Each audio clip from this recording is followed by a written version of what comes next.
Il ne dort plus vraiment, il n'a plus vraiment le temps dans ses journées, il oublie de manger, il oublie de vivre et surtout, il oublie d'aller voir son coiffeur. Et un matin, une femme lui dit quelque chose qui va le marquer à jamais, quelque chose qu'il n'oubliera pas, quelque chose dont il va se souvenir toute sa vie et toute sa carrière. Et ce jour-là, il s'est regardé dans un miroir. Il se lève tous les matins avant le soleil. Avant que le soleil se lève, il prend la voiture, il prend les clés, il met le contact, et tous les matins, c'est le même rituel, à rouler, rouler, rouler. Et un jour, alors qu'il est chez une personne, cette femme lui fait cette réflexion. Mais vous travaillez avec cette tête-là? Et donc sur le moment, il comprend pas trop. Et dans la salle de bain, étroite, au milieu de toutes les ustensiles de toilette, il se regarde pendant qu'il aide cette dame à s'habiller. Et tout d'un coup apparaît un visage ébouriffé, mal coiffé, avec des cernes. Et il se prend de stupeur en se rendant compte qu'il s'agit de lui. Euh, et cette personne, en fait, c'était moi. C'était moi. Infirmier, après 11 jours de travail. 11 jours non-stop, sans pause, sans rien. Et donc, voilà, on a des conditions particulières. Parfois, on a des conventions collectives qui font que... alors, c'est pas les conventions collectives, on a des dérogations qui fait que dans ce métier, on peut travailler beaucoup plus qu'un travail normal. Et, et voilà, et donc c'est un quotidien qui peut parfois devenir usant. Et on ne se rend pas forcément compte, en fait, bah, du fait qu'on a oublié notre coiffeur. Et certains même perdent l'habitude de prendre soin d'eux-mêmes, tellement les jours s'enchaînent. Il n'y a que pendant les vacances ou les congés qu'on peut avoir une pause de répit. Et les jours de repos, en tant qu'infirmier, sont de vrais jours de repos. C'est-à-dire que quand vous rentrez chez vous, vous avez qu'une seule chose vous avez envie de qu'une seule chose, c'est d'aller dormir. Parce que se lever le matin à 5 heures et se coucher à 23 heures tous les jours, c'est fatigant. Donc voilà, si vous avez déjà bossé jusqu'à ne plus vous souvenir que vous aviez un coiffeur, n'hésitez pas à laisser un commentaire pour partager votre expérience.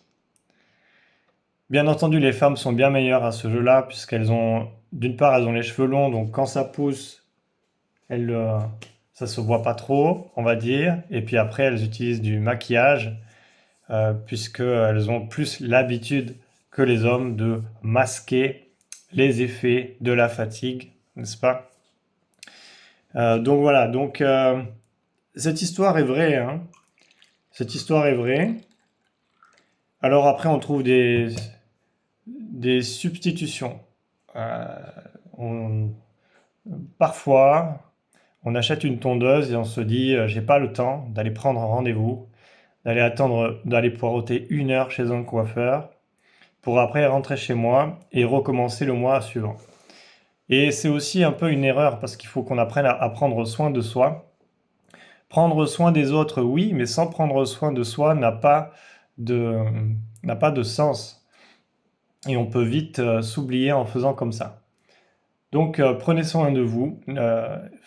Il faut, c'est important de faire des efforts, mais des fois, voilà, des fois on peut pas, des fois on n'arrive pas. Et puis surtout si vous avez déjà des enfants à la maison ou une famille, eh ben, ça devient, c'est beaucoup plus difficile. Donc voilà ce qui s'est passé. Vu de l'extérieur, des fois on ne se rend pas bien compte de comment on est perçu. Euh, Si vous souhaitez faire ce travail, celles et ceux qui imaginent faire ce travail, eh ben, sachez que c'est un travail fatigant, où le premier la première difficulté, c'est la gestion de l'énergie au quotidien, la gestion de la fatigue. Tous les matins à 5 heures, vous occupez de 10, 15 personnes, voire parfois plus. Et une dizaine de fois dans le mois, vous faites un soir où vous vous occupez également de 10, 15 personnes, voire plus. Donc tous les jours sont très prenants, puisqu'il faut gérer à la fois la manutention, les aides à la marche, au lever, au transfert. Il faut gérer à la fois l'émotionnel, euh, toutes les émotions de tristesse, de deuil, de stress, de peur, d'anxiété. Et il faut gérer à la fois l'aspect médical, paramédical. Donc il y a toutes ces choses, c'est un travail très prenant qui fait qu'on ne se rend pas compte sur le moment de l'accumulation de la fatigue et parfois cette fatigue peut s'accumuler pendant des jours et des jours et des jours sans qu'on se rende compte. Et puis un matin, on se lève pas. On se lève à midi avec des cernes complètement fatiguées et on se demande qu'est-ce qui s'est passé. Voilà, donc c'est aussi une facette des soins. Euh, et je pense que c'est important d'en parler. Je pense que c'est important d'enlever un peu la magie qu'on a mis sur ce métier en disant que c'est un beau métier. Il faut désacraliser ce métier. Ce métier, c'est avant tout des compétences avant d'être une vocation. La vocation seule ne peut pas suffire. Euh, mais c'est bien d'avoir la vocation. Euh, alors quel lien avec la fatigue? C'est que quand on a la vocation, on continue malgré toutes les épreuves qu'on peut rencontrer. Quand on n'a que les compétences, on en veut un peu plus et des fois on a juste envie d'arrêter, d'abandonner. Enfin, en tout cas, c'est mon regard. Mais voilà, c'est le quotidien de milliers et de milliers de personnes qui font ce travail.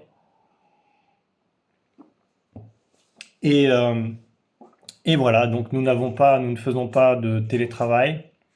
Nous ne faisons pas de télétravail. On est constamment actif. Et après, il y a aussi les personnes qui sont dans les services, avec les relèves, avec les bips qui sonnent, avec les sollicitations des familles, les visites des médecins. euh, et voilà. Et quand vous voyez du coup les soignants à la pause, vous avez l'impression qu'ils ne font rien, qu'ils sont tout le temps en train de rigoler ou de boire le café. Eh bien, vous n'êtes pas avec eux dans leur vie pour voir que avant la pause, ils ont peut-être travaillé 10 jours d'affilée, mais ça, vous ne le voyez pas, vous ne le savez pas. Et donc voilà, la critique est facile, mais souvent on critique ce qu'on ne connaît pas. Donc critiquer c'est bien, c'est une bonne chose. Il faut avoir un esprit critique, mais voilà. J'ai une pensée à tous mes collègues et toutes mes collègues qui font ce travail qui est très prenant. Voilà, il faut garder la forme, garder le moral et prendre soin de soi. Voilà, donc c'était une petite histoire pour partager avec vous, pour vous dire, voilà, quand vous voyez des soignants qui sont à la pause, ils sont vraiment en pause. Et beaucoup n'ont pas envie de partir de leur pause parce que ils savent que quand ils partent de leur pause, ils savent pas quand ils vont reprendre une nouvelle pause.